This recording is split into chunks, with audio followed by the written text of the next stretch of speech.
I'm Sam Eckmann of Gold Derby, here with Freddy Scott and Leland, composers of RuPaul's Drag Race. And I have to say, although I know the song didn't originate on the show, the episode with Phenomenon, I cannot get that bop out of my head since it aired. At random points in the day, I will start breaking into lyrics from it.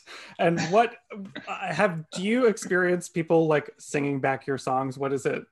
What is the fan response to you guys? I mean, I mostly feel bad for my friends who have to live with these songs, not only like overhearing sometimes them being created, and they're like, what is that over and over and over, but then have to wait a year and then they hear them come out, and then the world gets them. So, we live with them for so long. No, it's never not cool and fun and special to hear people sing these songs. And now, a lot of the songs that came out that have seen some success in the show and outside of it have all happened during COVID. So now these songs get new lives as queens are performing them and running all over the world and performing these songs. So it's a fun new chapter for us.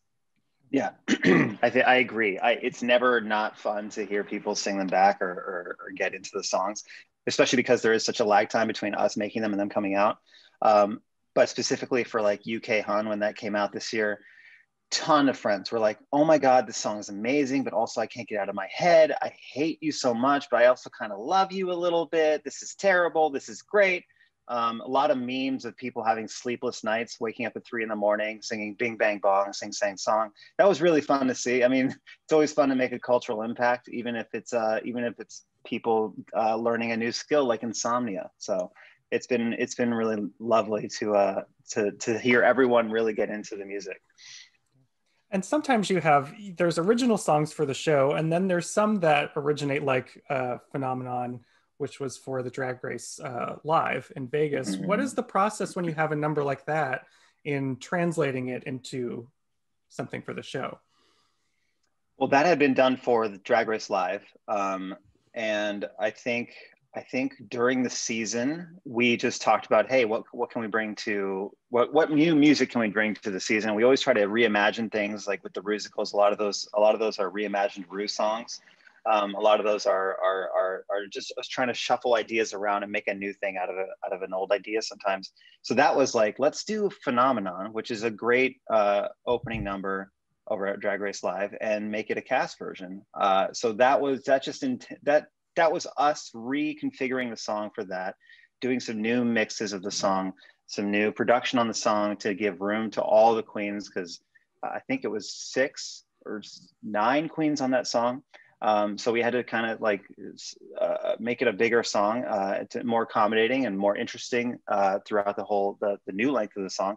It was really fun to do. It's always fun to bring different elements of the world of RuPaul's Drag Race into each other. And that was a nice little cross reference that we had. And that song was such an obvious choice because it celebrates drag, and it's just truly it's a celebration of all things drag. And so it felt like such a strong way to start off a season of Drag Race.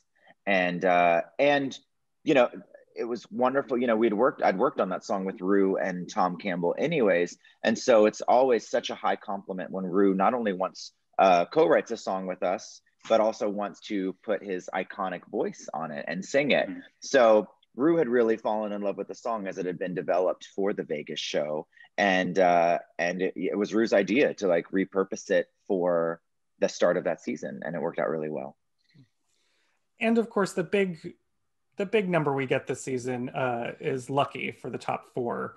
And it again is such a successful bop, I think. And where did the idea for that song come from? Yeah, that song as well started with Ru and Tom.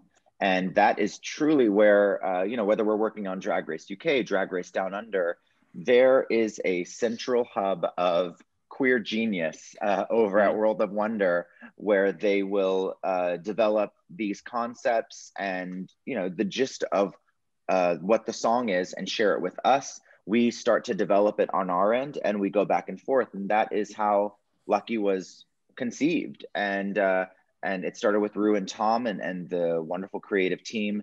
And they had a vision for the title of the song, what the song should say, and the influences, genre-wise, where this song should live.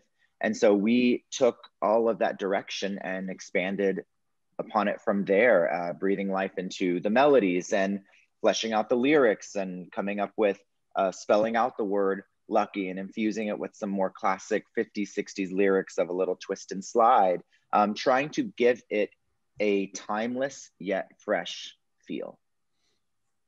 Yeah, they really do. They really do have their finger on the pulse in terms of what to hit when. I mean, Leland said it all, but to hit on that too, the song title and just the essence of that song coming out during a time when we were all under lockdown, all feeling very unlucky, all feeling very cooped up in our homes and sad and kind of depressed and like, when is this going to end? To make a song, to say, this is the brief, let's make a song called Lucky, and let's put that out into the world. So much joy and like the opposite of what we were all feeling was just such a wonderful, like chef's kiss note from the team over at World of Wonder, and how incredible they are predicting the future, basically. And it's just really great to be a part of that and help visualize that for sure. I wanted to talk about that genre you mentioned too, because a lot of the times the top 4 song occupies like a very contemporary pop dance element to it, but this one does have that 50s retro feel. How it really sets it apart, I think, from many other season songs.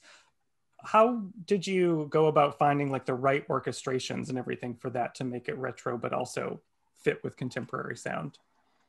I think that has a lot to do with the direction that Tom and Ru sent over to us. They knew they wanted something Motown and that 1-4-5 kind of like blues structure. And I think more than that, we needed something for this season, and I'm so glad it worked out this way, that was a little timeless, that didn't put us in whatever year we were in, because we were all going through that year. That kind of is something that's palatable across all genres and generations of music. And it was super fun to break it down to those core elements. Leland is a great piano player. I play guitar. You know, we're both musicians in our own right. So it was really nice to bring those old style instruments into a new modern pop production and kind of make a timeless song. Because, like, you know, speaking of weddings, when you go to a wedding, what do they play? They play Twist and Shout. They play all these like iconic rock and roll songs from the 50s, because that is music to everyone's ears. So it was really nice to bring that kind of energy into our writing for the show, into our production for the show. And it was cool to just like break it down to core elements: bass, guitar, drums, and little horns. And when songs like Read You Wrote You have done so well and have become like a pillar of the Drag Race legacy when it comes to music, you know, we're not out to beat that. We're not out to recreate that. Our job is to let that live and have its moment and continue for new people to discover those, while also creating different lanes and offer something different for the queens. And so I also think that was a little bit of a surprise for Candy, Gottmik, Simone, and Rosé, where, you know, sometimes I think queens are expecting a certain type of song. And so it was really fun for us to pivot and allow them to still be a part of a song that authentically portrayed each one of them, and gave each one of them an opportunity to excel and have a moment.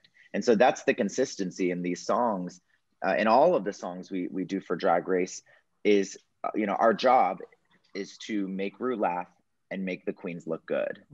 And so no matter the genre, no matter the tempo, whether it's a ballad or an up tempo or something a little more R&B or something a little more like sexual or whatever, like, our job is to make the queens look good and to make Ru laugh. And so it's fun to pivot and try different genres. And that's why Lucky felt so refreshing for us to work on. And of course, one of the unique things about it and about all these songs you write for the top 4 or something like Phenomenon is that the last ingredient is the queens and the verses they write, which is kind of a surprise. So is there something you have to do in the songs, like, to plan for that, to make it accessible to them, or would you just write it as normal as you would normally write? So when the queens are given the songs on their iPods, to their iPod classics, you know, to listen to these first versions before they start bringing their lyrics and either see us on the main stage or in a hotel conference room to record, they are given guide melodies. So there's usually 2 or 3 different melody options, sometimes 4, depending on the challenge. But I like to give them 2 melody options that are sung and 2 rap options of different phrasing. There's usually a fast one and a slow one. So we just like to give them this wonderful toolkit to pull from, to be inspired by, and to put their lyrics to. And it truly is a wild card. To speak to your question, like there is no amount of planning that we can do to know what we're gonna end up with each queen, what their verse is going to sound like, what they're going to bring to the table, whether it's going to be a rap or sung or anything else. Like that's as much of a surprise to us as it is to them, I'm sure, getting the song the night before, which is really fun and challenging in a fun way as a songwriter and a producer, because genuinely when you write anything, you want to have it all fleshed out and done. But what we do is kind of create this playground for the queens to then come in and shine as themselves, and then we help them get there. So it's really fun to have the spirit of the competition of the show alive on camera and behind the scenes, because when we show up, whether we're on camera shooting with the queens as we've recorded with them on camera, or if we're recording at that hotel lobby or at the soundstage or whatever else, they only have a certain amount of time to deliver whatever they came to deliver, because it's part of the competition. The magic happens when we work with them synergistically to get them comfortable enough to really shine as who they are, as opposed to like what they think they should sound like on a song or anything else. And that really shows in a song like Lucky, where the top 4 just really brought each of their own individual star energy that could carry the song on its own, but then together they just created this incredible work together that was just like a dream team kind of moment. Where each verse really, really separates themselves from each other, but also works so well together. The turnaround process seems like it would be insane because it has to be done in the time of the span of an episode production. So what is that like on your end, suddenly getting these verses and then having to create the finished product so quickly? Well, we will be there the day of recording, obviously, and then we'll record with the queens, and Leland and I will have to turn around a version by that evening for them to start choreo to. So it's a very quick thing. Usually we're locked in. I go off into a dressing room somewhere and close the door and say, "Don't come in." And then I just pull myself up and we send notes back and forth to each other about how it sounds and everything else. But there's usually a rough version near final by the end of that day, so that the queens get an accurate representation of what they sound like on the song, so that they can lip sync with full confidence and know that they're hearing in the performance what they're going to hear when they watch the episode, because there's some lag time between those two things, obviously, and there's some extra production added and stuff like that. But our job is to give them the most accurate representation of what it will sound like when it's done, so that their performance isn't affected whatsoever. And that's the crazy turnaround time. That's the sitting there for hours, scrambling to make everything sound great and then get it to choreo by that evening. It's pretty nuts. And Drag Race for us, initially started as, I would say, like 2 weeks a month out of the year, and now it is completely a full-time job. And so the pace is so much faster for turnaround, because we're working on 2 or 3 seasons at once. Sorry, my dog has spotted a lizard and is having a meltdown. But we're working on 2 or 3 seasons at once, and we don't have time, thankfully, I think, to overthink anything. We really go with, what a lot of the times comes out first. Obviously, we get notes from World of Wonder, from Viacom, and the notes are typically just, let's throw a key change in there. Or if we already have a key change, let's throw another key change in there, just to add to the frenzy of the song. So the pace that we create these songs and turn them in and record the queens is truly like nothing I've ever experienced, where on a pop song, sometimes we'll take 6 months reworking the chorus lyric, tweaking the chorus lyric just a little bit. But once the queens record, that's done. And once we comp their vocal, that's what they're going to lip sync to. So there's no room for error. There's no room for change. once the parts are in, they're in. Yeah, it does help you really trust your instincts creatively. And like Leland said, it's once it's in there, it's in there. So we really have to make sure that we are making decisions that will end up in the final episode the day of recording, which is challenging, but also super, super engaging and fun to do. Yeah. Well, it's certainly a busy schedule with the many iterations of Drag Race that now exist across the world. Yeah. Busy for viewers. Yeah. Yeah. It's a full-time job as a fan. Yeah, definitely. And before I let you go, I wanted to ask, because the fact that the queens also contribute lyrics to it in the end seems like, as you mentioned, it would always be a fun wild card surprise. Do you have a specific lyric that is your favorite from Lucky, that you were really surprised and impressed with what they did musically? I mean, I love when Rosé breaks out into her rap. I thought I just love, I mean, they each have such a good moment where they give you a taste of where they came from, and a taste of their attitude, and a taste of their aspirations. And I think what I love is each verse just radiates confidence, and confidence in who they are. And so, as queer people watching this show, you see a little bit of yourself in all of them, and so that's what I loved so much. But I think what I loved, just because I love, watching these queens play this game strategically, but I loved Rosé saving her rapping for the final challenge, the final song, and to just execute it so perfectly. But I thought each queen's tone cut through the track so incredibly well, from Gottmik and Simone. Simone was given the bridge, and where we go halftime in the production, and catered her verse to that. And so these queens are able to adapt, and it just I'm always so thrilled at the skill set that they bring to each song. Yeah, I'll say from Lucky, something that I'm like, whenever I listen to the song, I never miss lip syncing to this part, is Candy's laugh in her verse. To me, it's like such good laugh tone. I know this sounds crazy, but it's like such great fun laugh tone. It reminds me of like the Gorillaz, like Feel Good, like that song, like that kind of iconic, like whenever you hear it, you're like, oh, I know that song. So Candy really brought it there. But yeah, like Leland said, it's just the favorite moment, I think, and this is a generality, is watching each of them really bring their voice to it and cut through the track in a way that only they could do, which I think is the biggest testament to how much support that this show and this process gives to the queens to really shine, because they're not trying to be someone else, they're trying to be them, and they're so authentically them.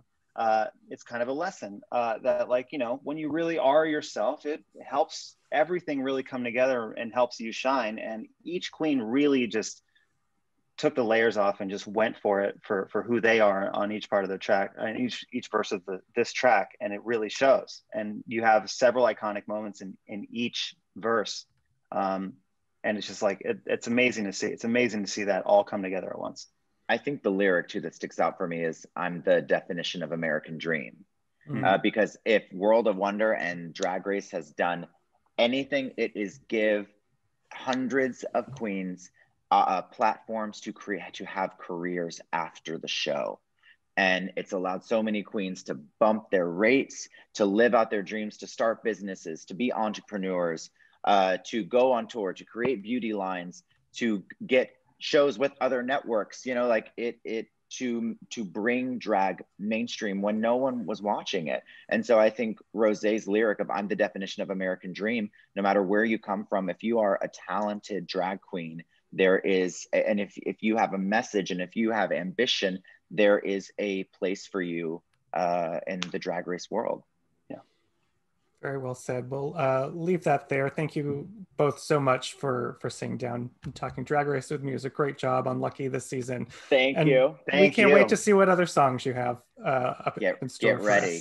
Stay tuned. This season of All Stars, it's gonna be good. Yeah. Good. And if you're watching out there, stay tuned to Gold Derby, subscribe to us, and keep up to date throughout the season. Leland and Freddy, thank you so much. Thank you so much. Take care.